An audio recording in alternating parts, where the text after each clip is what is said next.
A história começa com um ataque caótico de monstros em uma cidade costeira moderna. A página de título mostra um grupo de jovens lutando contra um monstro colossal em forma de polvo. Um aventureiro armado com uma lança se oferece para usar sua magia, mas é informado de que não há necessidade. De repente, uma voz masculina declara com segurança que ele tem a situação sob controle enquanto avança. O homem pousa sobre o monstro, explicando que deve atingir seu ponto fraco. A loira com o martelo grita seu nome, Igami, completamente chocada. Igami dá um salto alto, identificando a fera como um molusco e procurando seu sistema nervoso. Ele acredita que sua teoria está correta. À medida que um tentáculo sobe para interceptar seu ataque, outro tentáculo escuro, em forma de chicote, sai do monstro para defender sua coroa vulnerável. Observando de baixo, a espadachim engole nervosamente. Percebendo o enorme perigo, ela incentiva seus companheiros a manterem a calma e apoiarem seu novo aliado. Com um grito poderoso, a espadachim avança, batendo a espada no tentáculo. Ele declara que seu novo objetivo é ganhar tempo para Igami imobilizando a criatura. A lanceira, Eruka, acena com a ordem e se junta ao ataque contra os tentáculos agitados. A loira do martelo, K, perde a paciência e questiona a nova estratégia defensiva. Outra garota observa preocupada enquanto Igami permanece completamente imóvel, sem revelar seu plano. K descarta a necessidade de estratégias complicadas, gritando que não é tão difícil. Enquanto ele ataca, ele ruge que tudo o que eles precisam fazer é continuar batendo no monstro até que ele morra. A líder do grupo grita o nome dela, tentando impedi-la antes que ela faça algo imprudente. Ignorando o aviso, K levanta seu enorme martelo, preparando-se para um golpe devastador. Um tentáculo grosso chicoteia o ar a uma velocidade incrível, errando por pouco a garota. A força do golpe a faz cambalear, perdendo o equilíbrio. Seu rosto reflete puro choque e adrenalina com quão perto ele esteve de morrer. Seus colegas correm em sua direção, perguntando se ela está bem e repreendendo-a. Ainda tremendo, K diz que pensou ter visto uma espada saindo do monstro. Com um som viscoso, a ponta de uma lâmina perfura a cabeça da fera. Igami surge coberto de gosma, lembrando-lhes que já havia dito que estava tudo sob controle. Ele comenta o quão grossa é a pele do monstro, ganhando um olhar irritado da surpresa Kana. Duas garotas inspecionam o ferimento, presumindo que ele deve ter estripado a criatura por dentro. Kana confronta Igami, exigindo que ele pare de assustá-los com suas acrobacias perigosas e imprevisíveis. Apoiado na espada, Igami parece completamente exausto pela batalha interna. Ele suspira cansado e responde que simplesmente não consegue evitar a força avassaladora dela. De pé sobre o cadáver, Igami os lembra do acordo. Ele lidera, eles seguem. Enquanto limpa a sujeira do rosto, ele explica que não está interessado em glória ou heroísmo. A líder se volta para sua equipe, perguntando se eles realmente concordam com seus métodos. Seus companheiros o observam pensativamente, processando sua abordagem cínica, mas indiscutivelmente eficaz, em combate. A líder sorri, reformulando seu ensinamento como uma lição de vontade inabalável de sobreviver. Kana dá um sorriso forçado, aceitando que não é hora de debater. A narração muda e explica que as masmorras, antes imaginárias, agora são um perigo real e assustador. Tudo começou há 20 anos com uma experiência fracassada para criar um buraco negro artificial. O resultado foi uma alteração dimensional que conectou o seu mundo a outro, trazendo consequências devastadoras. Criaturas monstruosas de todos os tipos invadiram a Terra, destruindo cidades. As forças de defesa japonesas foram mobilizadas, mas as armas convencionais foram inúteis. Os soldados relataram que os monstros usavam ataques mágicos paranormais, tornando os inimigos temíveis. Justamente quando a humanidade acreditava que seu fim era inevitável, surgiu um milagre, uma nova classe de pessoas despertou com poderes sobrenaturais, capazes de combater os invasores. Os despertos poderiam não apenas lutar contra os monstros, mas também entrar pelos portões de onde vieram. Numa dessas expedições, um único sobrevivente regressou com informações cruciais. Dentro de cada portal havia uma masmorra com um núcleo. O governo divulgou esta informação vital, transmitindo-a em ecrãs públicos. Com esse conhecimento, começaram a recrutar os despertos e assim nasceu a profissão de aventureiro. A história volta ao presente, onde Gami narra que também acordou, para sua consternação. Ele está com sua equipe reclamando da burocracia de ter que se apresentar ao trabalho. No balcão de inscrições, uma recepcionista comenta que as coisas têm estado difíceis ultimamente. Gami reflete sobre os 3 meses restantes de serviço obrigatório, esperando que o pesadelo acabe logo. Ele admite que pensar no que lhe resta lhe dá vontade de desmaiar ali mesmo. A recepcionista confirma sua identidade, Kuzuki Gami, 35 anos, e seu companheiro, 41. Lembre-se da regra governamental que exige que todos os aventureiros completem 5 anos de serviço. Como um homem desperto, ele não teve escolha senão aceitar as regras que mudaram sua vida. Ele pensa nos benefícios do trabalho, em um bom salário, em descontos da moradia, mas cerra o punho sabendo que paga por tudo isso arriscando constantemente a vida. Parado em um campo cheio de cadáveres de monstros, ele se pergunta se o dinheiro realmente vale a pena. Ele reflete sobre como é desvantajoso ter acordado tão tarde, enquanto seu corpo enfraquece com a idade. O seu colega queixa-se de que a geração mais jovem tem muito mais espaço para melhorar. Ele também menciona que seu nome é Kosuke, um detalhe casual, mas que em breve se tornará importante. Gami levanta 3 dedos, confirmando que faltam apenas 3 meses de contrato. Ele observa que seu grupo de 4 já conta com 3 membros que completaram o serviço. Seu parceiro pergunta sarcasticamente se ele consegue lidar com os últimos meses sozinho. Gami explode, gritando que entrar sozinho em uma masmorra é uma missão suicida. Ele implora ao ex-companheiro, insistindo que abandoná-lo por 3 meses não é divertido. Kana, com o rosto contorcido de raiva, exige com raiva saber o que está acontecendo. Um painel escuro mostra um homem agarrando outro pelo pescoço em pura frustração. Uma mulher de terno tenta acalmar a enfurecida mulher de cabelos grisalhos, que repete sua exigência. A mulher pede desculpas pelo desabafo e pede para continuar sua explicação. A oficial da guilda esclarece que ela não pode designar mais aventureiros do que aqueles que já estão lá. Um mapa holográfico mostra que 3 novas masmorras apareceram simultaneamente em seu território. Gami escuta o oficial explicar que eles tiveram que enviar quase todos os aventureiros disponíveis.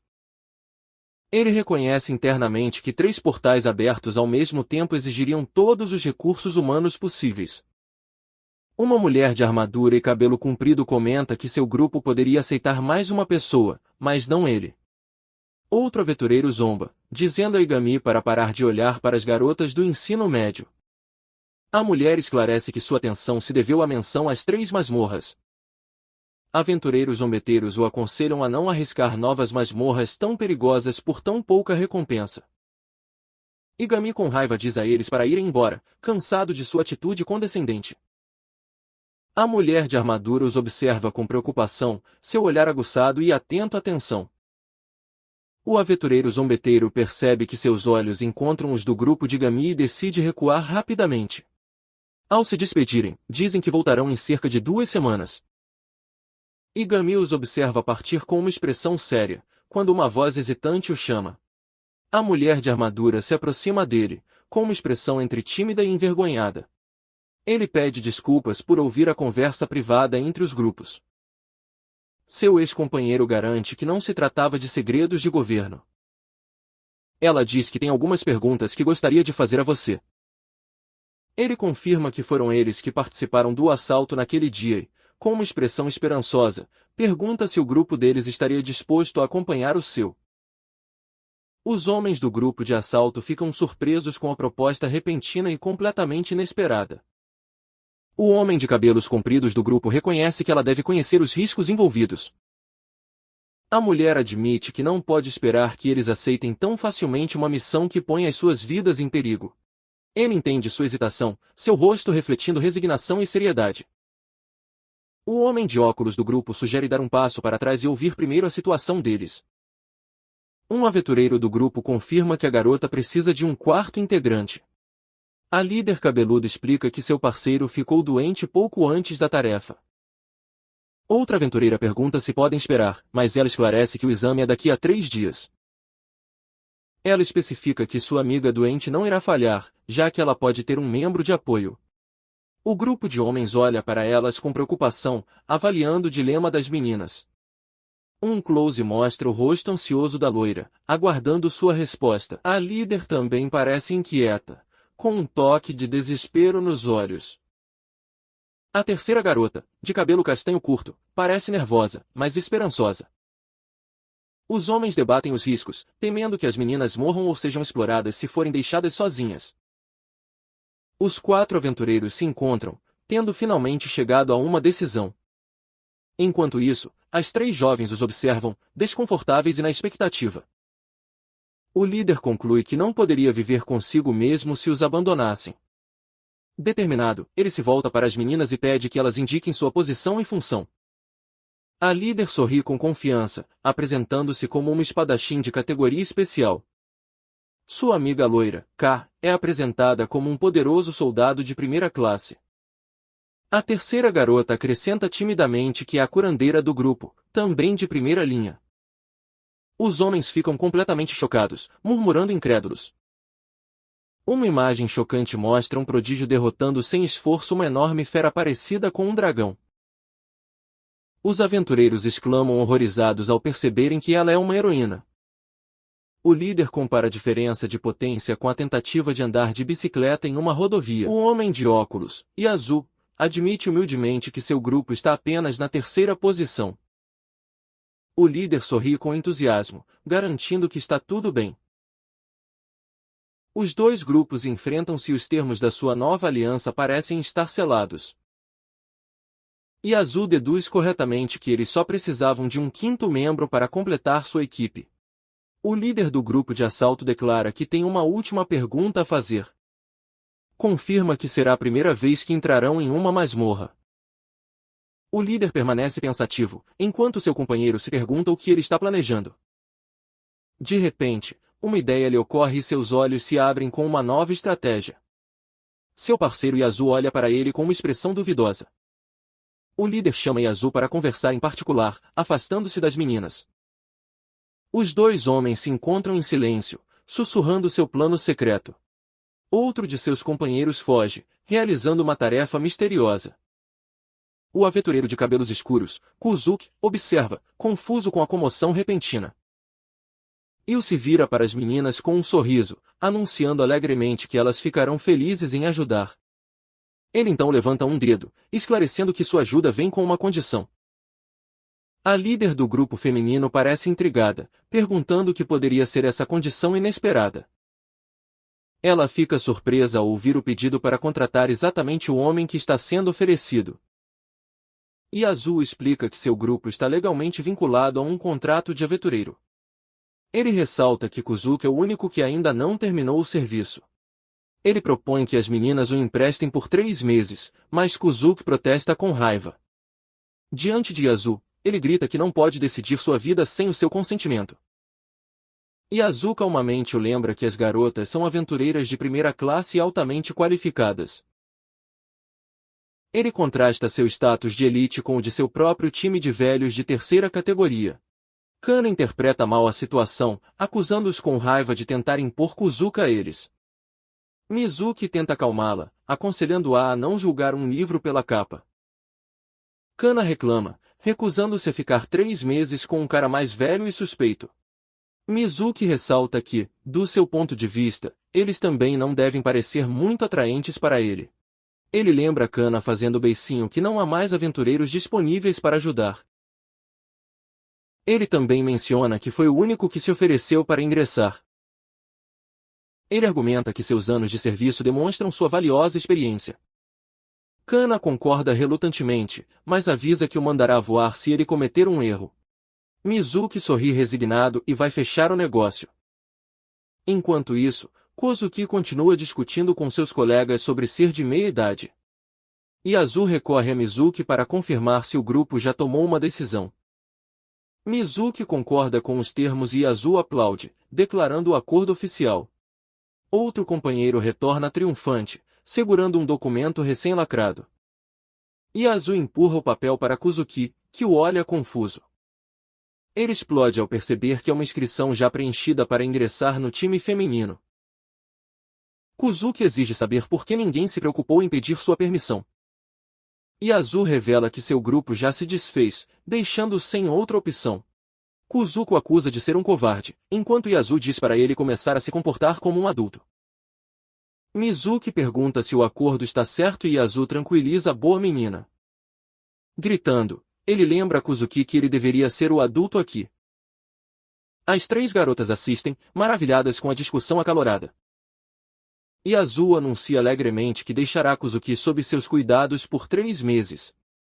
Kuzuka parece assinar relutantemente os papéis oficiais no balcão de registro. Ele murmura que se sente um parasita enquanto as garotas o observam por trás. Quando termina, ele se vira para eles, massageando as têmporas em visível frustração. As meninas olham para ele preocupadas, inseguras sobre seu humor. Ele luta para encontrar as palavras certas depois de tudo o que aconteceu. Rigidamente, ele diz que espera poder trabalhar bem com eles, e eles repetem a cortesia. Mizuki sugere se apresentar formalmente, apresentando-se como uma espadachim de categoria especial. Kana Osada é apresentada como uma guerreira de primeira classe, portadora de um martelo gigante. Yuzuko Kitarara explica que ela é uma curandeira de primeira classe, encarregada de mantê-los vivos. Estranho Kuzukami se apresenta como um mágico e agressor de terceira classe. As garotas reagem com um misto de emoções à sua apresentação autodepreciativa. Ele conclui com a voz vazia dizendo que está encantado por ser aceito. Por dentro, o rosto de Kovsky é de pura consternação enquanto ele se pergunta como acabou assim. Ele lamenta ter que entrar em masmorras com garotas do ensino médio. Seus pensamentos internos contrastam com sua apresentação afetada. Ele repassa mentalmente como foi traído e vendido por seus ex-companheiros. Kana zomba, não impressionado com sua conversa de aventureiro de terceira classe. Ele o incomoda com perguntas sarcásticas sobre sua história e o que exatamente é um atacante. Sua pergunta sobre se ele será um levantamento terra o atinge com força. Mizuki e Yuzuko tentam intervir, dizendo a Kana que ela está indo longe demais. Kana insiste, perguntando se ele tem algum problema com o que disse. Sua paciência se esgota e ele ruge, gritando com ela se ela for estúpida. Ele se impõe a ela, declarando que ela sobreviveu quase 5 anos nas masmorras. Ele rosna que sua experiência o torna muito mais confiável do que um novato como ela. A discussão barulhenta atraiu olhares irritados do resto da guilda. As meninas ficam constrangidas ao perceber que parecem novatas sendo repreendidas por um veterano. Yuzuko timidamente sugere que Kana deveria se desculpar enquanto Kuzuki sai furioso. Num canto tranquilo, Kuzuki lamenta ter perdido a calma com um grupo de bebês. Ele se sente ridículo por tentar agir de forma dura na frente dos adolescentes. Mizuki o encontra e o traz de volta ao assunto, sua primeira incursão em uma masmorra. Ele questiona se eles estão prontos para partir tão cedo, mas ela insiste que sim. Mizuki mostra seu destino em um pequeno mapa digital. O rosto de Kuzuki se enche de horror ao ler o nome da masmorra. Duende Kubil. Ele pede para confirmar se é realmente sua primeira masmorra. Ele começa a explicar que os goblins são criaturas humanoides surpreendentemente inteligentes. Kana zomba, perguntando sarcasticamente se agora é hora de curiosidades. Kuzuki levanta as mãos e pede desculpas por duvidar de seu conhecimento. Internamente, ele se preocupa por eles não entenderem o perigo e decide não pressioná-lo. Ele acha que é melhor não piorar seu já tenso começo. A cena muda brevemente para uma vista da cidade moderna. Um ônibus público circula pelas ruas urbanas. Lá dentro, Kuzuki viaja com uma expressão sombria e os braços cruzados. Na frente dele, as 3 garotas estão sentadas juntas, parecendo pensativas e preocupadas. Uma visão ampla mostra a tensão e o silêncio que os separa dentro do ônibus. Kuzuki olha para Kana, notando sua natureza rude e presumindo que ela não será amigável. Ele se pergunta quando aquela garota temperamental finalmente relaxará. Um close do rosto determinado de Kana sugere que isso não acontecerá tão cedo. Analise mentalmente o grupo, reconhecendo que pelo menos é uma equipe equilibrada. Ela conclui com resignação que teria renunciado se todos fossem apenas guerreiros. Ao chegar, Mizuki anuncia seu destino ao grupo. Eles param em frente a uma área cercada e em ruínas, a entrada da masmorra. Yuzuki olha para os restos mortais enquanto Kuzuki explica que isso acontece quando os portais aparecem. Esclareça, os goblins são tão fracos quanto as crianças, mas podem causar um enorme caos. Justifique a quarentena dizendo, ninguém quer um vizinho barulhento. Ele menciona a ideia de recuperar esses lugares, conceito que Mizuki lembra de seus estudos. Sua determinação endurece quando ele declara que esse é o dever solene dos despertos. O rosto de Mizuki se transforma em uma expressão de determinação feroz. Kuzuki a assusta ao chegar muito perto, dizendo-lhe para desembarcar. Ele avisa que pensar demais só vai atrapalhar seus movimentos quando chegar a hora. Especialmente, acrescenta ela, para uma novata inexperiente como ela. Ele a aconselha a primeiro compreender suas próprias capacidades e ela concorda. Kana intervém rapidamente, dizendo ao velho que ele está perto demais. Desafia você a demonstrar sua experiência em vez de apenas falar. Enfurecido, Kuzuki pergunta o que ele acabou de dizer, lembrando-lhe que está apenas acompanhando-os. Um painel estilo chibi mostra as outras garotas se desculpando desesperadamente por Kana. Encostado em uma cerca, um exausto Igami ouve suas rápidas explicações. Ele aceita o argumento dela, embora sua postura reflita aborrecimento e resignação.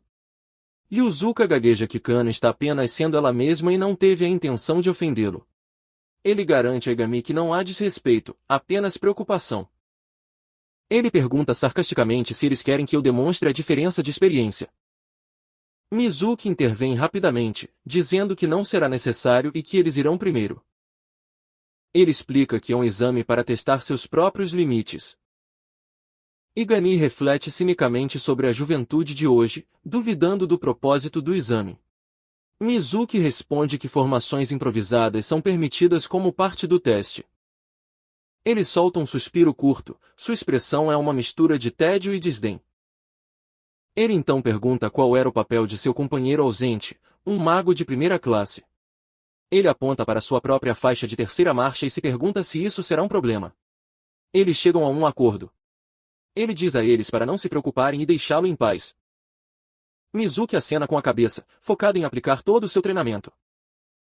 Diante das ruínas fumegantes, Igami pergunta se eles estão prontos para entrar. A bota de um aventureiro pisa no chão empoeirado da entrada da caverna. O grupo de 4 entra na escuridão opressiva do túnel. Lá dentro, Kana comenta que parece uma caverna normal e pede luz a Yuzuko. Um flash brilhante de magia ilumina a passagem escura. Igami identifica um vórtice giratório como a porta e garante que a retaguarda está segura. Mizuki, com a mão na espada, manda avançar com cautela.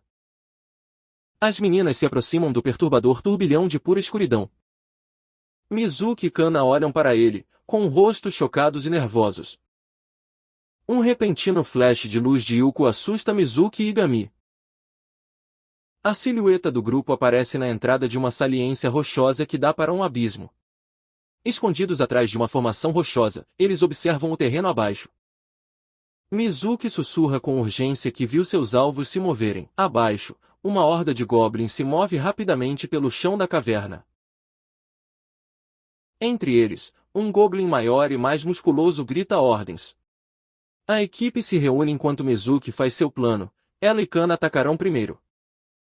Ele faz uma pausa por um momento, percebendo que se esqueceu de incluir seu mentor no plano. Mizuki se vira e pergunta qual será seu papel na luta. Ele explica que, como apoio, primeiro deve avaliar a situação.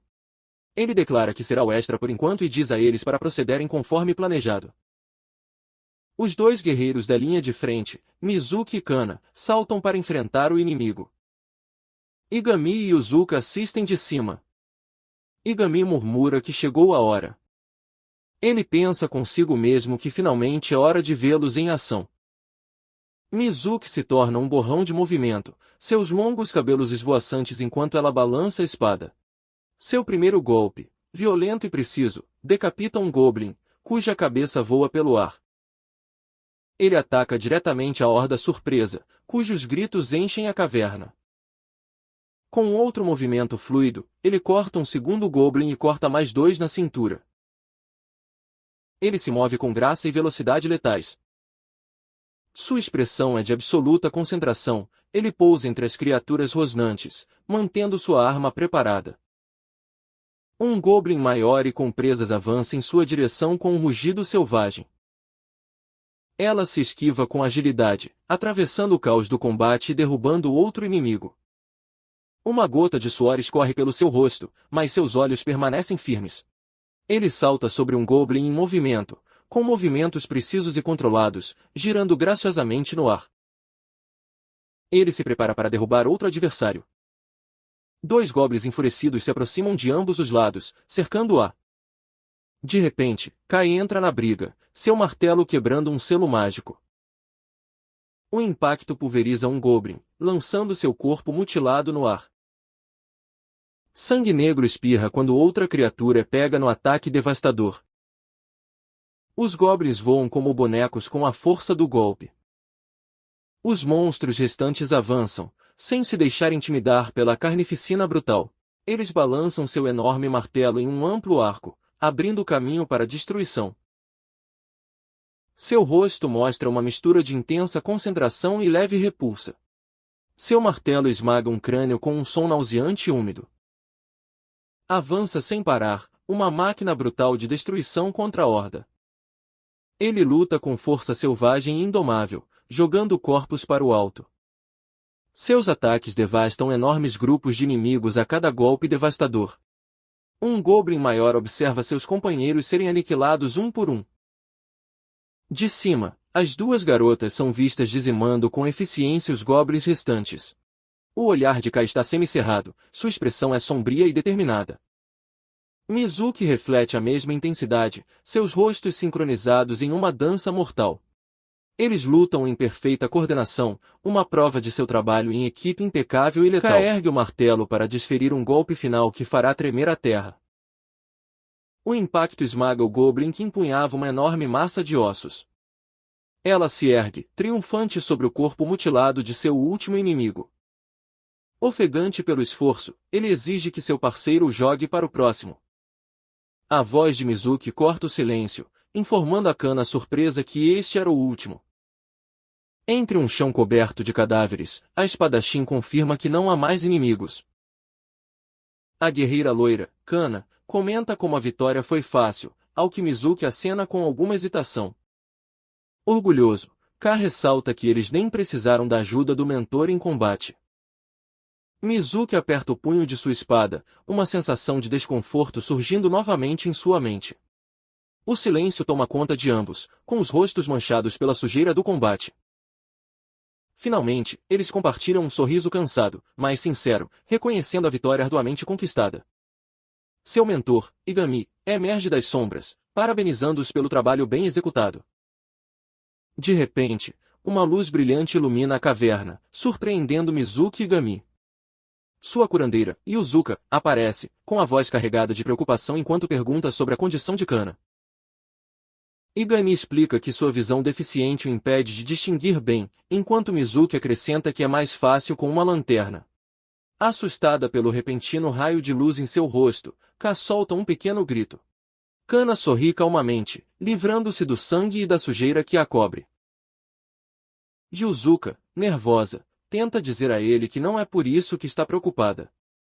Seu olhar passa por Kana e sua expressão muda de desconfortável para horrorizada. Os olhos de Yuzuka se arregalam enquanto ela contempla a verdadeira magnitude do massacre de sua amiga. O feixe de luz revela uma cena horrível, dezenas de cadáveres mutilados de goblins. Olhando para os corpos, Yuzuka sussurra horrorizada que eles parecem pessoas mortas. A compreensão a domina, ela cobre a boca com a mão enquanto solta um gemido abafado. Mizuki grita seu nome enquanto sua amiga se dobra, vomitando violentamente através da meia. Igami calmamente os lembra que descreveu os goblins como humanoides, não como humanos. Ele ordena que olhem com atenção, dizendo, o cadáver de um goblin se parece com o de uma pessoa. Um close-up mostra o crânio quebrado de um goblin, com os olhos esbugalhados em sangue. Ele revela seu propósito, queria saber se já haviam matado pessoas. Com sua dura lição proferida, ele conclui que esta é a realidade de suas ações. Uma página mostra Aigami repetindo sua fria distinção entre goblins e humanos. Outro enfatiza seu ensinamento sobre como enfrentar a dura realidade após uma batalha. Diante das meninas, Aigami declara seriamente que este é o resultado de sua vitória. Yuzuka protesta fracamente, pedindo a confirmação de que os goblins não são pessoas. Com uma expressão fria, Aigami confirma que não. Ele explica que, embora sejam classificados como monstros, possuem a inteligência de uma criança. Ao lado de um cadáver, ele esclarece que são criaturas inteligentes. Uma imagem mental mostra-os com irmãos e pais, tal como os humanos. Outros representa junto aos filhos e amigos, formando laços sociais. Ele afirma que esses mesmos goblins foram aqueles que acabaram de massacrar. Uma visão de goblins vivendo suas vidas passa por suas mentes. Ele dá a lição final e arrepiante: matá-los não é diferente de matar pessoas. Os olhos de Yuzuka se arregalam, aterrorizada ao perceber todo o peso de suas palavras. Olhando para o campo dos corpos, ele não vê mais monstros, mas sim famílias. Mizuki tenta confortá-la enquanto Yuzuka balbucia, incapaz de justificar suas ações. Ele sussurra que estava lutando pelos humanos. Sua lança cai no chão enquanto suas mãos manchadas de sangue se abrem, sua determinação desmoronando completamente. Ela olha para a própria mão com horror, consumida pela aversão a si mesma. Um grito gutural de angústia escapa de sua garganta enquanto ele se contorce de repulsa. Aigami a observa, com uma expressão sombria e magoada. Sua lição surtiu efeito. O som de sua ânsia de vômito ecoa pela caverna. Um close mostra seu rosto contorcido pelo tormento psicológico. Enfurecida, Kana fica de pé e o agarra pelo manto. Ele grita com ele, exigindo saber o que pretende fazer com eles. Kalo o acusa de odiar seu trabalho ou de gostar de ver seu sofrimento. Seu rosto é pura fúria quando ela o encara, os nós dos dedos brancos agarrando suas roupas. Aigami olha para as mãos dela, analisando com calma que sua raiva não passa de uma fachada. Ele diz a ela para não ser estúpida, garantindo que leva seu trabalho a sério. Ela exige saber o que diabos há de errado com ele e ele começa a explicar. Com expressão séria, declara que é importante que entendam a verdade. Ele explica que esta masmorra é um covil de goblins, habitado apenas por monstros humanoides. Uma visão sombria mostra Yuzuka cercada por sombras de goblins que a perseguem. Ele avisa que se ela congelar no meio do combate, tudo acabará. Ele admite que seus métodos são duros, mas necessários para evitar desastres futuros. Mizuki e Kana o ouvem, suas expressões mudando de raiva para compreensão chocada. Diante do massacre, Aigami declara a importância de compreender a natureza de seu trabalho. Ele pergunta retoricamente se está errado ao dizer que mataram seres vivos. Ele explica que aventureiros novatos deveriam começar com monstros menos humanoides. Ele murmura com pesar que sabia que deveria tê-los impedido.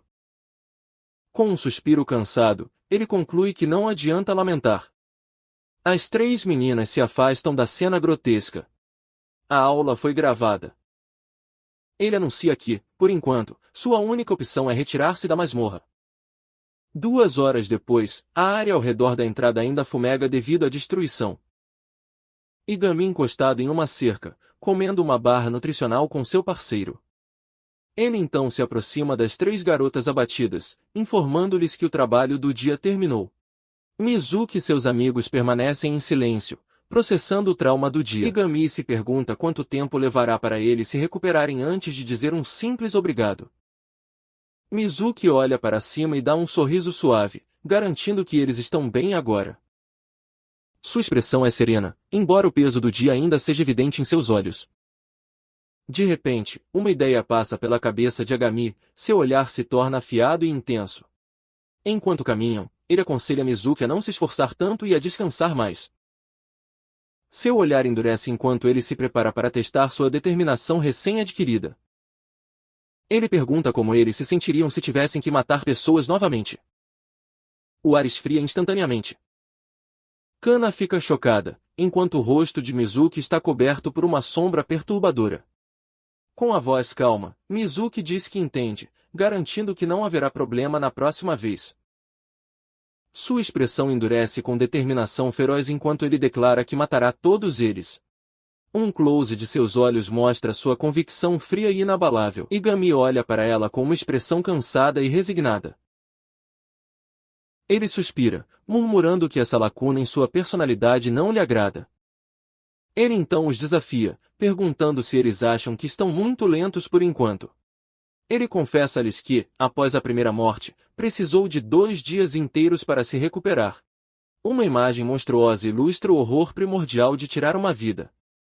Ele diz a eles que sua capacidade de se recuperar tão rapidamente é realmente incrível. Ele afirma sem rodeios que está impressionado e suas palavras têm um peso inesperado. Enquanto Mizuki e Kana assimilam o que foi dito, Yuzuka abaixa o olhar, ainda profundamente afetada. Igami os observa com um olhar penetrante e analítico. Mizuki percebe a angústia de sua amiga, quebrando a compostura ao se virar para ela. Yuzuka estremece com a atenção, gaguejando nervosamente. Kana e Mizuki imediatamente se reúnem ao seu redor, prometendo protegê-la. Igami corta seu consolo pela raiz, perguntando a Mizuki se ela tem certeza de sua promessa. Ela então se vira para Yuzuka, lembrando-a de que, como curandeira, a vida de todos depende dela. Ele explica que a cura é essencial em uma masmorra, independentemente do posto ou classe. Yuzuki inclina a cabeça, incapaz de manter o olhar enquanto continua a lição. Ele aceita silenciosamente as palavras dela, entendendo o peso de seu papel. De perfil, Igami observa com uma expressão séria. Em tom urgente, ele pergunta a Yuzuko se ela tem alguém que deseja proteger. Ele a avisa que se ela desistir agora, ela levará seus amigos à morte. Yuzuko olha para cima, com uma das mãos no ombro e o rosto marcado pela angústia e indecisão. Seus amigos se reúnem ao seu redor enquanto ela se encolhe, chamando seu nome com preocupação. Dentro de sua mente, ele sussurra uma negação firme, recusando-se a aceitar um destino tão terrível. Erguendo a cabeça, Yuzuko declara com voz trêmula seu desejo de fazer sua parte, surpreendendo seus companheiros. Com lágrimas nos olhos, ele grita que quer salvar a todos para ficar bem. Mizuki e Kana olham para ela com alívio e suave admiração. Mizuki abraça a animada Yuzuko com ternura, enquanto Igami os observa à distância. Kana olha para ele com uma expressão complexa e pensativa, começando a falar, mas para no meio da frase. Quando ele pergunta o que ela ia dizer, ela diz que não é nada. Igami observa Yuzuko, concluindo que ela parece ter superado seu obstáculo psicológico. Kana reflete sobre o caráter da amiga, entendendo que ela enfrenta dificuldades porque sempre coloca os outros antes de si mesma. Acreditando que é melhor deixar seus companheiros apoiá-la, Igami decide não intervir mais. O aventureiro veterano solta um suspiro exasperado, murmurando uma maldição baixinho. Ela percebe que está cercada de colegas fortes, talentosos e teimosos. Igami coça a cabeça, sentindo que em breve estará deslocada entre aventureiros tão capazes. Agora unidas e determinadas, as 3 jovens permanecem com confiança renovada. Batendo palmas para chamar a atenção deles, Agami pergunta se eles deveriam continuar a descida. Mizuki, ladeada por seus amigos determinados, acena com firmeza, eles devem continuar. O grupo avança mais uma vez na escuridão opressiva da caverna. No fundo, as 3 garotas avançam cautelosamente, com expressões sérias e armas em punho. Uma luz misteriosa brilha ao longe, iluminando vagamente a passagem. De repente, a voz urgente de Yuzuko corta o silêncio, ordenando que parem. Igami se vira, com uma expressão séria, perguntando o que lhes ensinaram na escola. Seu olhar penetrante os pressiona para uma resposta mais concreta. Mizuki começa a listar seu currículo, técnicas de combate, exploração de masmorras, mas ele a interrompe, perguntando diretamente o que aprenderam sobre armadilhas. As meninas olham para baixo nervosamente, imaginando se encontrariam alguém ali. Eigami aponta diretamente para Kana, chamando o gorila martelo, o que provoca sua fúria imediata. Seu rosto se contorce em uma careta cômica de raiva quando ele confirma que, de fato, está se referindo a ela. Empunhando seu martelo, Kari pergunta se ele quer tentar sozinho. Mizuki fica entre eles, levantando a mão para acalmá-la e dizer que já basta. Igami retruca, dizendo a Kaki para parar de tratá-lo como um idiota que acabou de salvá-la. Ele aponta para o chão, exatamente onde ela estava segundos antes. As três garotas arregalam os olhos ao perceberem o perigo iminente. A terra removida revela o contorno nítido de uma placa de pressão. Igami explica que mais alguns passos teriam ativado a armadilha mortal. Num instante, estacas afiadas emergem violentamente do chão onde ela estava.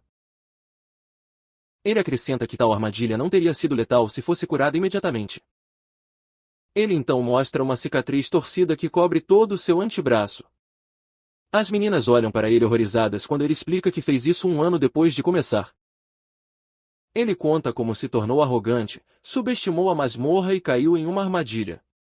À medida que avançam mais fundo, ele percebe que o caminho está cheio de armadilhas. Ele os aconselha a permanecerem sempre alertas se quiserem evitar um destino semelhante. Ka ouve sua história com uma expressão cética, quase desafiadora. Mizuki, por outro lado, parece levar suas palavras a sério, balançando a cabeça com certa preocupação. Igami se vira, mas sua lição está prestes a ser questionada. Kana grita, acusando de mentiroso e dizendo que ele era apenas fraco. Enquanto Mizuki a repreende, Igami olha para baixo com uma gota de suor escorrendo pela testa. Kana encolhe os ombros e se autodenomina uma segurança de martelo sem tato. Igami lamenta seu tom de palestra, percebendo que será uma missão difícil. Ele decide mudar o foco, anunciando que agora será a linha de frente. Aceitando o desafio, ele declara que não terá reclamações e consegue demonstrar sua força. Kana o provoca, dizendo que ele provavelmente é mais fraco que aquele garoto que eles conhecem. Quando ele pergunta a quem ela está se referindo, Mizuki esclarece que eles estão falando sobre seu amigo mágico doente. Igami admite que provavelmente não é páreo para o jovem prodígio. Ele então estende a mão, materializando uma pequena esfera brilhante de água. Mizuki pergunta se é apenas água, enquanto Kana zomba, chamando a exibição de patética. Ele explica que, como mago de terceira classe, seu poder é bastante limitado. Fechando o punho, ele simplesmente diz a eles para observarem o que ele pode fazer. Ele afirma que mesmo os praticantes de terceira classe têm sua própria maneira de lutar. Virando as costas para eles, ele os incumbe de proteger a retaguarda. Ele dá a Mizuki uma ordem específica para cuidar de seu curador. Mizuki gagueja, alegando que eles teriam feito isso de qualquer maneira. Seguindo Igami, o grupo avança na escuridão opressiva. Os corredores torcidos ficam mais silenciosos e pesados à medida que avançam. A passagem se abre para uma câmara vasta e escura diante deles. Um único ponto de luz distante rompe a escuridão profunda. 2 goblins corpulentos montam guarda na entrada de uma câmara ainda maior.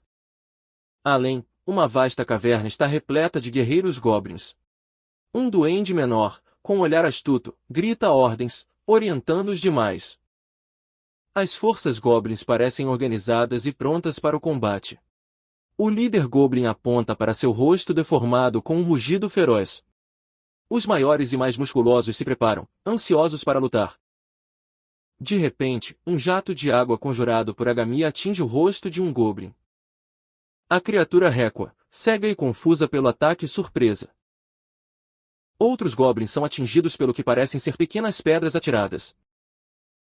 Os projéteis semeiam o caos e a desorganização entre as fileiras inimigas. Igami emerge das sombras, sua espada brilhando no ar. Derrube um grande goblin com um único golpe brutal e preciso. Sua espada se move como um fantasma entre a horda desnorteada. A água pinga das paredes enquanto abre caminho entre os inimigos. Outro goblin cai sob sua lâmina, seu rosto é uma máscara de dor e surpresa. Seus movimentos são fluidos e exatos, um turbilhão de violência controlada. Um close-up mostra sua espada perfurando claramente o rosto de um goblin rosnando. Continue atacando, eliminando outro inimigo com eficiência implacável.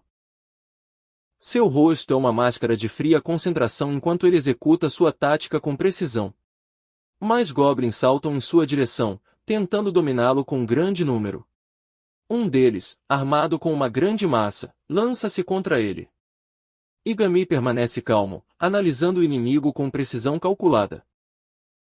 Coloque deliberadamente o pé em uma poça d'água no chão. A água espirra em suas botas enquanto ele prepara seu próximo movimento. Em um gesto rápido, ele chuta a poça, lançando um jato de água barrenta em seus oponentes. Os goblins gritam, cegos, e seu ataque é completamente interrompido. Seus pés balançam desajeitadamente enquanto seu ataque coordenado desmorona.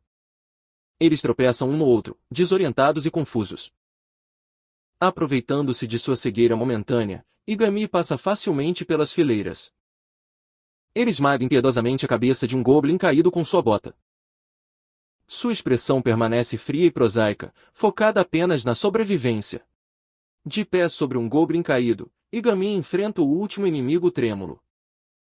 Por trás, ele se prepara para o golpe final. Ele permanece vitorioso, balançando sua espada ensanguentada em meio à carnificina.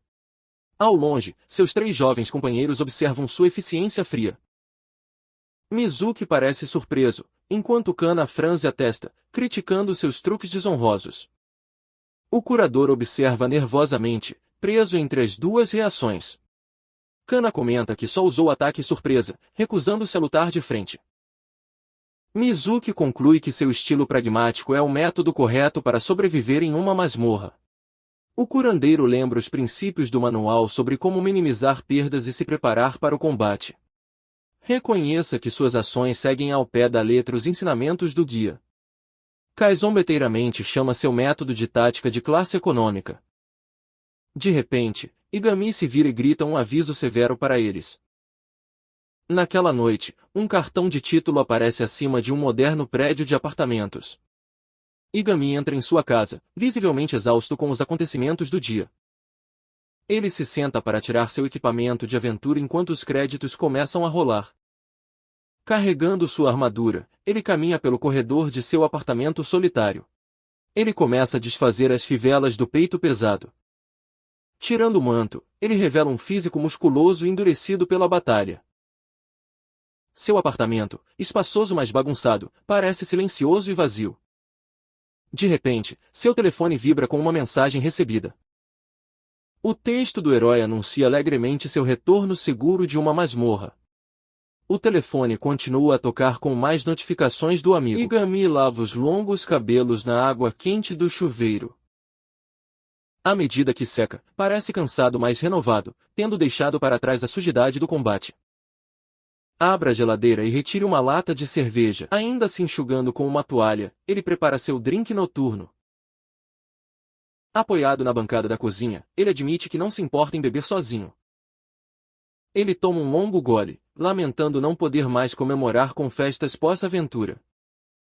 Um flashback mostra Igami rindo e bebendo com seus ex-companheiros veteranos. Ele reflete que não pode convidar seus novos amigos do ensino médio para beber com ele. Outro toque do telefone interrompe seu momento de calma. Nova mensagem anuncia descaradamente que seu amigo está voltando para casa para beber. Igami olha para o celular com uma expressão de pura irritação. Ele exclama, incrédulo, diante da audácia do amigo.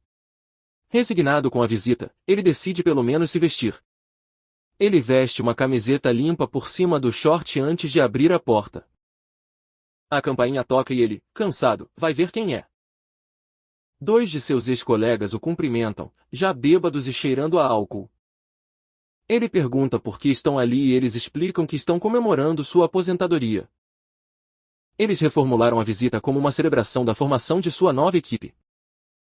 Um deles declara com entusiasmo o início do segundo turno do seu partido. Eles entram sem convite, assumindo completamente o apartamento. Igami solta um longo suspiro, exausto pela invasão turbulenta. Ele pergunta se eles não sentem nenhuma culpa, mas seu amigo apenas pergunta como ele está. Igami explode, reclamando do quão cansativo é trabalhar com meninas tão jovens. Seu amigo lembra que seu antigo time já está cheio de homens mais velhos. Todos concordam que, aos 41 anos, ser aventureiro já é muito difícil. Eles o lembram que ele só tem mais 3 meses de serviço. Ainda há tempo suficiente para um veterano enfrentar o perigo. Seu amigo pede que ele entenda que só querem cuidar dele. Igami acena com a cabeça, admitindo que entende por que eles contrataram um novo time para ela. Ele reconhece o talento incrível das meninas, dizendo que elas são o melhor que alguém poderia desejar. Porém, ele insiste que seu talento não elimina os problemas. Ele aponta de forma acusadora, perguntando se eles esperam que um homem com mais de 30 anos trabalhe tão próximo de garotas tão jovens. Ele chama a ideia de absurda e reclama de como as recepcionistas o verão depois de vários dias trancado com elas. Ele grita que eles são a causa de seu estresse. Em pânico, ele teme uma possível reclamação e exclama que o estresse pode levá-lo ao suicídio. Seu amigo tenta acalmá-lo, lembrando-lhe que um aventureiro de terceira classe não tem poder. Outro muda de assunto, perguntando como está lidando com sua nova equipe. Ele admite que as meninas são muito habilidosas e que provavelmente será ele quem as impedirá. Igami aponta para o amigo, mandando-o calar a boca, pois seu nível é evidente. Surpreendentemente, ele acrescenta que eles também parecem estar emocionalmente equilibrados. Ele explica que eles escolheram um covil de goblins como sua primeira masmorra. Seus amigos ficam surpresos, admitindo que começar um ninho de goblins foi incrivelmente imprudente. Um flashback mostra os rostos horrorizados das meninas após matarem goblins pela primeira vez. Seus amigos comentam que a experiência de matar é uma lição vital que não pode ser ensinada. Igami revela que eles se recuperaram em questão de horas e voltaram para a masmorra, deixando todos sem palavras. Ele abre outra lata de cerveja e conclui simplesmente dizendo que meninas são boas. Ela levanta a cerveja, expressando sua crença de que, com o treinamento adequado, elas poderiam se tornar heroínas. Seus amigos cínicos comparam seus próprios papéis a personagens coadjuvantes que ajudam o herói em um jogo. Um deles, o pensativo, pergunta se a futura heroína conseguiu algum item em sua primeira missão. Igami faz uma pausa pensativo, segurando sua bebida enquanto considera a questão. A cena muda para Mizuki em sua mesa, olhando com carinho para um pequeno cristal escuro. Um novo capítulo começa mostrando Mizuki segurando o cristal, sugerindo seu treinamento futuro. Kana, a loira, sai do banho, fresca e relaxada, chamando Mizuki. Ele se aproxima da mesa perguntando se ainda está olhando para o vidro. Um close identifica o objeto nas mãos de Mizuki, um poderoso cristal mágico. Enquanto Kaze se veste, ele admite que não gosta de vidro, pois lhe parece sinistro. Uma terceira garota, Yuzuka, é consultada enquanto abraça uma almofada em forma de gato. Mizuki confessa seu desconforto, lembrando que o cristal vem do cadáver de um goblin. Com um sorriso resignado, ele aceita que esta dura realidade é algo que não podem evitar. Seus pensamentos voltam ao que aconteceu antes de sair da masmorra. Um flashback mostra a cara séria de Igami lembrando de algo importante que quase esqueceu. Parado na frente das garotas na caverna, ele anuncia que esqueceu uma parte crucial do trabalho do aventureiro. A tarefa essencial acaba sendo coletar materiais dos inimigos derrotados. Ele pergunta se aprenderam sobre isso na escola e as meninas ficam horrorizadas com a implicação. Uma delas gagueja, confirmando que aprenderam, com um rosto pálido de medo. A expressão de Mizuki congela em uma mistura de choque e repulsa com o pensamento. Seus lábios se contraem, seu rosto reflete medo e determinação. De repente, Mizuki se voluntaria para assumir a tarefa, surpreendendo Kana. Igami a interrompe imediatamente, esclarecendo que desta vez não irá forçá-los. Ele explica que seria cruel forçá-los a dissecar cadáveres logo após a primeira batalha. Com a faca na mão, ele declara que cuidará pessoalmente. Ajoelhando-se ao lado de um cadáver, ele comenta que os goblins não possuem muitos materiais valiosos. Ele explica que as pedras mágicas são as únicas coisas realmente úteis. Ao recortar o corpo, ele afirma que colecionar dá sentido à aventura. Tirando a pedra ensanguentada, ele a joga em Mizuki, chamando-a de sua primeira recompensa. Mizuki pega o objeto luminoso, com as mãos tremendo enquanto segura. Ela olha para o vidro, com seus amigos observando entre espanto e medo. Igami diz a eles para pensarem no cristal como uma medalha para proteger a humanidade. Ele ordena que nunca esqueçam o significado do que fizeram. Mizuki olha para ele corando, gaguejando um agradecimento. Explique que é comum que o membro mais experiente seja o responsável pela coleta. Ele os adverte, porém, que devem aprender a fazer isso por si mesmos. Na caverna, ele diz que podem guardar o cristal como lembrança ou vendê-lo. Ela se volta para os cadáveres, decidindo tirar pedras para as outras duas garotas também. No presente, Kana pergunta a Yuzuka o que ela fará, dizendo que provavelmente venderá o dela. Yuzuka se sente um tanto duvidosa, dizendo que ela poderia fazer o mesmo. Mizuki, porém, está determinada e declara que manterá o dela. Ela explica que quer guardá-lo como lembrança da primeira aventura juntos. Yuzuka reflete silenciosamente sobre o significado dessa experiência. Ele então pergunta a Kana como ela se sentiu a respeito. A compostura de Kana quebra quando ela grita que a aventura foi absolutamente horrível. Ela reclama da atitude de Gami e de como ele a chamou de Hammer Gorila. Yuzuka lembra que eles ficarão com ele por mais 3 meses. Kana, furioso, sugere demiti-lo, deixando Mizuki chocado. Mizuki o defende gentilmente, lembrando-lhes que foram eles que solicitaram. Ele levanta o copo, ressaltando que também há isso a considerar. Ele acrescenta que pelo menos podem confiar nele para cuidar das partes desagradáveis. Kana concorda relutantemente, decidindo aguentar isso por 3 meses. Ela cruza os braços, ainda chateada, mas convencida. Mizuki os observa com um sorriso determinado enquanto Kana repete que serão apenas 3 meses. Mizuki observa enquanto seus amigos se afastam, com o conflito resolvido. Ele segura o copo contra a luz, contemplando a lembrança de seu primeiro teste. Um close do cristal revela seu pensamento firme, eles devem aprender a colecionar por si mesmos. A cena volta para Aigami e seus amigos, tilintando suas latas de cerveja. A mesa está cheia de latas vazias e embalagens de comida. O encontro deles chega ao fim. Igami toma um último gole de cerveja enquanto sua amiga de cabelos compridos adormece ao lado dela. O amigo de óculos aponta para ele, chamando sua atenção conforme a noite cai. O de cabelos compridos ronca profundamente no sofá. Enquanto se preparam para partir, Igami oferece-lhes para ficarem. Seu amigo de óculos recusa, explicando que terá uma entrevista de emprego no dia seguinte. Igami fica surpreso, perguntando se ele já está procurando emprego tão cedo. O amigo confirma que já havia planejado. Enquanto o outro planeja descansar, Agami suspira, percebendo que em breve chegará a sua vez de se aposentar. Seu amigo dá um soco nele, dizendo-lhe para tentar não morrer antes disso. Com um sorriso confiante, Igami retribui o gesto, aceitando o aviso amigável. Da porta, ele os observa caminhar pelo corredor do prédio.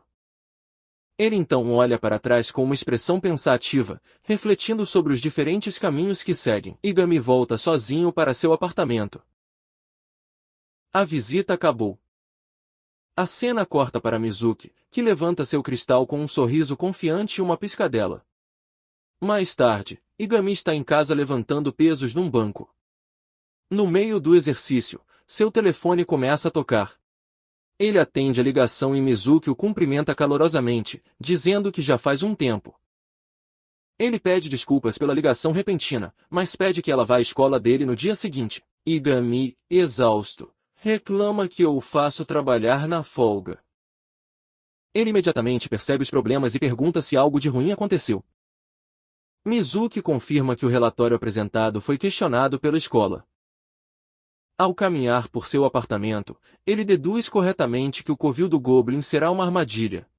Ao se vestir, ele confirma que eles duvidam que tenham passado por isso com segurança. Ele solta um suspiro cansado, frustrado pela complicação burocrática. Ele pergunta se haveria problemas e simplesmente não vai, tentando fugir. O rosto de Mizuki se ilumina de alívio e ele rapidamente marca um horário para um encontro. Uma voz ao telefone confirma os detalhes. O encontro será às 3 da tarde, em frente à entrada da escola. No local combinado, um homem de aparência durão espera em frente ao imponente prédio da escola. Olhando em volta com uma expressão nostálgica, ele comenta que já faz muito tempo. Sua mente viaja 4 anos atrás, até a época em que ele era estudante lá. Uma memória antiga emerge, um instrutor severo falando para uma turma de pessoas que acordam tarde. As duras advertências do mestre sobre morrer em uma masmorra ecoam em sua memória.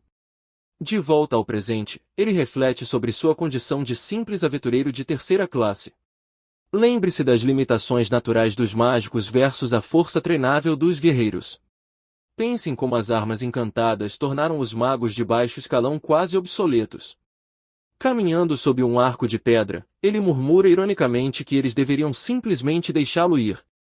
De repente, uma voz estridente interrompe seus pensamentos, questionando sua presença. Ele se vira e encontra uma estudante confiante, olhando para ele com clara suspeita. A garota confirma que ela realmente está se dirigindo a ele. Em tom condescendente, ele informa que a escola de adultos fica do outro lado. Com os braços cruzados, a jovem de aparência severa aguarda sua explicação. Ele explica que é ex-aluno e que tem encontro com uma aluna. A garota exige saber o nome e ele responde, Mizuki. Sua expressão muda por um momento, reconhecendo o nome. Ele pergunta se ela conhece e ela responde friamente que sim. Seu rosto endurece quando ela muda de tática, deduzindo que ele é um aventureiro. Exige ver seu cartão de identificação. Com resignação, ele tira seu distintivo de aventureiro e entrega a ela. Ela a examina com um olhar crítico, quase desdenhoso. Depois de confirmar sua classificação de terceira classe, ele diz com desdém que isso não é um problema. Porém, seu tom deixa claro seu desdém por vê-lo associado a Mizuki. Em sua mente, a arrogância da garota é representada como uma sombra monstruosa. Reconheça aquela sensação desagradável e familiar de ser desprezado. Cercado pelo peso simbólico do julgamento alheio, ele admite para si mesmo que, embora esteja acostumado, isso nunca para de incomodá-lo. A menina, impaciente, exige saber exatamente o que ele está fazendo ali. Ele o interrompe, esclarecendo que deseja o motivo exato do encontro. Sua expressão permanece calma apesar do tom agressivo. Ela começa uma espécie de discurso, garantindo que um aventureiro de terceira classe apenas arrastará todos os outros para baixo. Ele declara apaixonadamente que Mizuki é um talento de classe especial destinado à grandeza. Calmamente, ele aponta o verdadeiro egoísmo por trás das reclamações dela. Ele afirma que Mizuki é livre para decidir com quem se associar. Invertendo a situação, ele a desafia a se juntar à equipe de Mizuki se ela se importa tanto. Encurralada, ela pergunta se ele realmente pretende deixar o grupo. Ele responde friamente que não faria isso só porque um pirralho mandou. Sua atitude desafiadora deixa momentaneamente sem palavras e visivelmente frustrada. Ela joga sua carta final, revelando que é filha de um ministro poderoso. Ele permanece indiferente à tentativa dela de intimidá-lo com seu status. Quando ela ameaça arruinar sua carreira, ele sorri e a incentiva com entusiasmo a fazê-lo. Seu rosto se enche de descrença quando ele explica que acordou tarde. Ele acrescenta que ser aventureiro já é muito difícil para sua idade. Faltando apenas 3 meses, ele confessa que preferiria renunciar imediatamente. Com uma expressão quase esperançosa, ele pede que ela o ajude a sair do trabalho. A garota se recosta, completamente surpresa com sua reação sincera e entusiasmada. Enquanto ele se afasta, ela só consegue se perguntar o que diabos há de errado com esse homem. Ele se vira, confirmando que realmente quer parar de ser aventureiro. Sarcasticamente, ela sugere que masmorras perigosas deveriam ser deixadas para elites como ela. Suas palavras finais a deixam vermelha de fúria e frustração. Gritando que não há como argumentar com ele, ela sai furiosa. Ele a observa sair com uma expressão calma, quase satisfeita. A garota, Amashi, olha para trás com as bochechas vermelhas de raiva. Na pressa, ele colide diretamente com outro aluno, soltando um grito de dor. A cena mostra Amashi no chão, cercado por outras garotas. Conforme Gami se aproxima, Mizuki olha para ela surpreso, vendo Amashi atordoado na sua frente. Amashi olha para cima, magoado, reconhecendo Mizuki e outra garota. O outro, Abi, fica protetor na frente de Mizuki. Mizuki pede desculpas por não estar atento. Assumindo a culpa, Abi gesticula defensivamente, sua expressão severa e desconfiada em relação a Amashi. Seus olhos se estreitam em desconfiança e desgosto. Ele tenta escondê-la do campo de visão de Mizuki, pedindo-lhe que fique abaixada. Mizuki os observa, completamente confusa com o comportamento da amiga. Abi empurra a cabeça de Amashi com força, tentando mantê-la fora de vista. Ele repete o gesto enquanto Mizuki ainda não entende. De repente, Abi agarra a mão de Amashi e corre, arrastando-a embora. Amashi protesta, dizendo que só quer se desculpar. Igami observa a cena com uma expressão de pura confusão. Abi, tímido, se esconde atrás de Igami, usando-o como escudo. Mizuki o vê e chama seu nome, finalmente reconhecendo sua presença. Amashi olha para trás com uma expressão triste e desapontada. Enquanto eles a arrastam, ela murmura que Mizuki deve realmente odiá-la. Mizuki se aproxima de Aigami e pede desculpas pela cena que acabou de presenciar. Aí ele dá um conselho direto, ele deveria escolher melhor suas empresas. A cena muda para a enfermaria, onde Abi, Igami e Mizuki estão reunidos. Abi se aproxima dele timidamente, tentando iniciar uma conversa. Ela pede desculpas por interromper, mas ele diz para ela não se preocupar. Mizuki entra perguntando quem é a nova garota. Abi se apresenta como a amiga que esteve doente durante a última missão. Igami, um tanto surpreso, se apresenta formalmente como Kuzuka Igami. Mais tarde, Mizuki pergunta sobre seu encontro com a garota anterior. Ele explica que Amashi é membro do conselho estudantil. Ela então pergunta se foi rude com ele e ele hesita por onde começar. Terminando sua explicação, Mizuki acena com a cabeça, entendendo a situação. Caminhando pelo corredor, Igami se oferece para pedir desculpas pelo mal-entendido causado. Mizuki garante que não foi culpa dele, descrevendo Amashi como uma pessoa excessivamente séria. Igami então se volta para Abi, perguntando sobre seu conflito com Amashi. De costas, Abi responde friamente que a odeia. Igami imediatamente percebe que tocou em um assunto delicado. Mizuki tenta justificar, explicando que Amashi simplesmente tem uma personalidade dominadora. Um flashback mostra Amashi gritando com Abi para levá-lo mais a sério. Ele a acusa de desperdiçar seu talento ao não chegar à classe especial. Ele a repreende duramente por sua falta de motivação e diz que ela não é adequada para o time de Mizuki. Ele exige que ele dissolva e se junte ao seu, mas Abi recusa categoricamente. As ordens de Amashi para parar de faltar ao treinamento são recebidas com a mesma recusa. A tensão entre os dois é visualizada como um confronto silencioso e cheio de energia. O ultimato final de Amashi, exigindo que ele deixe a equipe de Mizuki, é firmemente rejeitado. Igami comenta com leve ironia que a situação de Abi não é muito diferente da dela. Mizuki confirma que conhece bem a personalidade controladora de Amashi. Virando-se, Abi declara com determinação que seus esforços e seus aliados são de sua escolha. Mizuki defende sua amiga para Igami, explicando que Haruka simplesmente tem seu próprio ritmo. Igami acena com a cabeça, compreendendo e simpatizando com o desejo de não ser controlado. Admita que é natural detestar aqueles que falam com você de cima. Voltando-se para Abi, ele lhe dá total liberdade para agir como quiser nas masmorras. Ele reflete sobre o quão valiosa é a liberdade, algo que ele também anseia profundamente. Abi olha para ele, entendendo que ele realmente entende sua situação. Enquanto caminham, Abi agradece, mas Igami ignora casualmente. Mizuki os observa com uma expressão pensativa, notando quão semelhantes eles são em sua independência. Abi muda de assunto, perguntando para onde eles estão indo agora. O destino é revelado com uma placa na porta da sala da faculdade. Lá dentro, uma mulher loira trabalha em seu cubículo. Ele se deita por um momento, espreguiçando-se de alívio. O som da porta faz se virar com um sorriso. Ele reconhece Mizuki na porta. Mizuki apresenta formalmente Igami como o aventureiro que tem auxiliado sua equipe.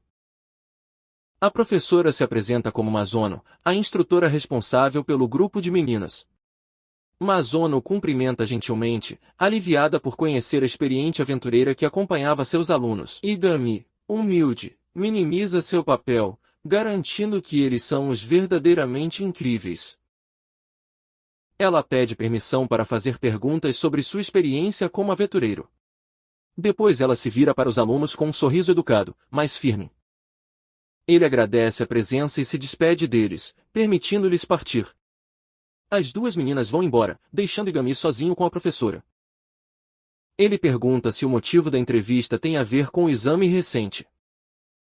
Mas Ono garante que não tem intenção de desqualificá-lo. Ele então confessa que seu pedido de relatório foi apenas uma desculpa conveniente. Com um sorriso malicioso, ele lhe oferece uma xícara de café, marcando uma mudança de tom.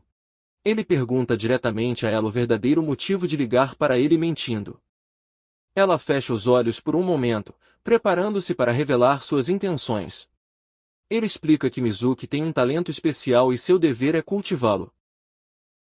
Dada a situação crítica do mundo, ele destaca que esses talentos são essenciais. Igami deduz imediatamente que a conversa se refere à missão de destruição do portal.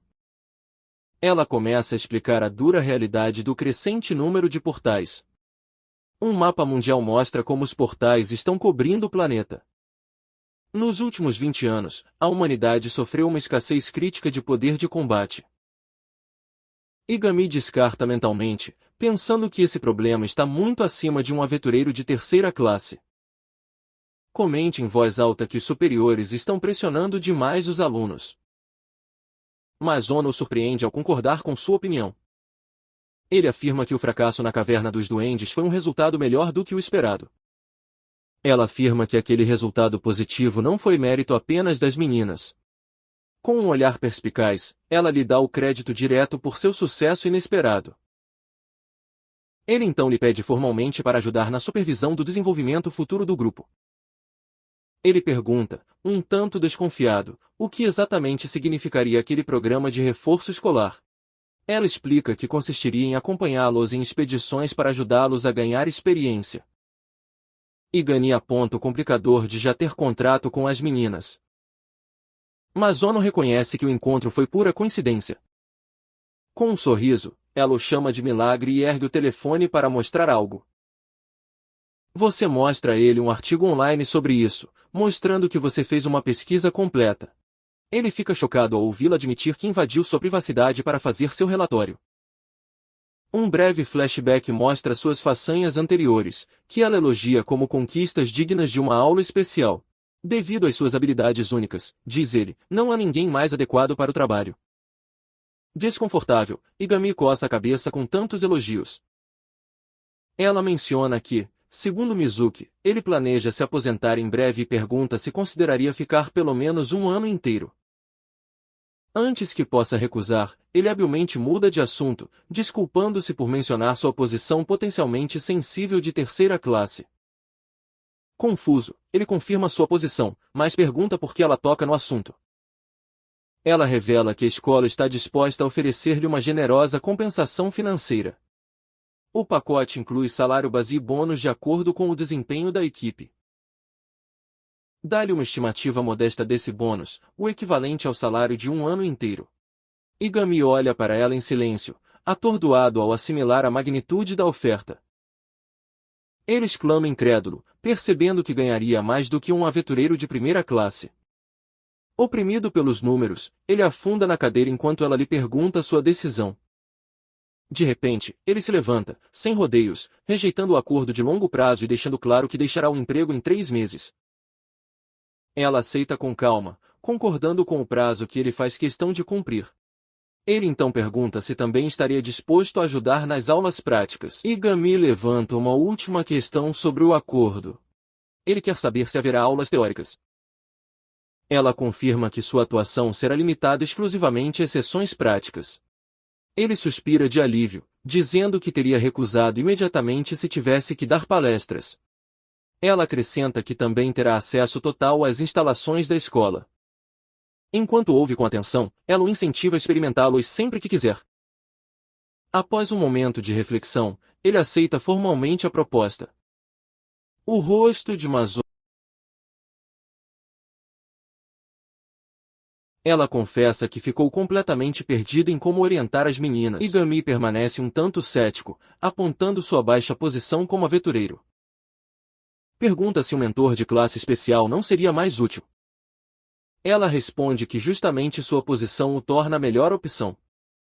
Um flashback mostra Mizuki lutando, ilustrando como os aventureiros de elite muitas vezes abrem caminho sem pensar. Parado entre cadáveres, Mizuki carece da experiência que só o desespero pode proporcionar. Mas Ono, com olhar firme, afirma que Igami, por outro lado, é diferente. A memória de um jovem Igami demonstra que suas habilidades nasceram da pura sobrevivência.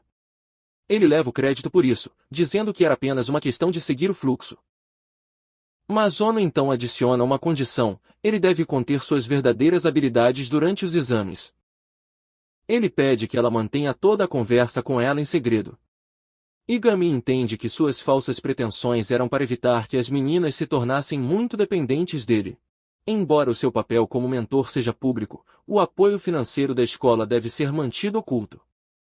Você aceita silenciosamente seus termos e agradece pela oportunidade. Ao se levantar para sair, ele para ao senti-la chamando seu nome. Com uma reverência formal, mas Ono lhe confia oficialmente o cuidado das meninas. Ele sente o enorme peso dessa responsabilidade, respondendo apenas com um leve aceno de cabeça. Ao saírem juntos, ela menciona que dará a Mizuki um passe de acesso para sua próxima visita. Ao saírem para o corredor, encontram dois estudantes esperando por eles, Mizuki e Abe, com expressões sérias, aguardando o fim da reunião. Mas Ono a cumprimenta, perguntando se eles esperaram muito. Mizuki sorri e responde que, naturalmente, ele tinha que fazer isso. Igami a observa, notando sua extrema seriedade e dedicação. A professora comenta que essa característica pode fazer com que ele perca algumas oportunidades. Mizuki retruca que foi sua amiga quem foi muito direta. Então Masao não se dirige diretamente a ela, anunciando oficialmente que Igami será seu novo mentor. Mizuki abre os olhos, surpresa, e pergunta se é mesmo verdade. Com um sorriso confiante, a professora confirma que o seu relatório faz dele a melhor escolha. Ele acrescenta que se não gostarem do acordo, podem cancelá-lo sem problemas. Uma radiante Mizuki agradece com entusiasmo por aceitar o papel de seu mentor. Um atordoado Igami mal consegue emitir um som de concordância. Mizuki se vira para sua amiga Haruka e pergunta o que ela pensa. O pragmático Haruka comenta que parece calmo e menos chateado do que um potencial substituto. Mizuki pede discretamente que não discutam o assunto com outros alunos. Ele então solta um pequeno som nervoso, sua expressão um tanto inquieta. Quando Igami pergunta o que há de errado, ela responde que Kana está na academia. Ao ouvir o nome Kanazada, um cansaço instantâneo aparece em seu rosto. Sua expressão passa a ser a de um homem que já prevê uma dor de cabeça. Mas Ono então pede a Mizuki que lhe mostre o caminho para a academia. Os três caminham pelo corredor, os rostos inexpressivos. A professora os manda embora com um sorriso caloroso e satisfeito. Eles chegam a um prédio moderno que abriga as instalações esportivas da escola.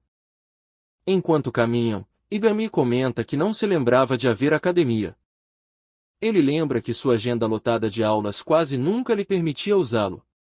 Ao se aproximarem, eles ouvem claramente o som de uma partida em andamento. O trio espia cautelosamente pela entrada do ginásio. Por dentro, o Kana, determinado e focado, domina o jogo. Igami a observa com uma gota de suor, imaginando como ela explicará sua presença. Seu rosto está intenso, completamente focado no jogo. Os três recém-chegados permanecem na entrada, contemplando a cena. Uma cena mais ampla mostra Kana confrontando outra garota na quadra. O oitavo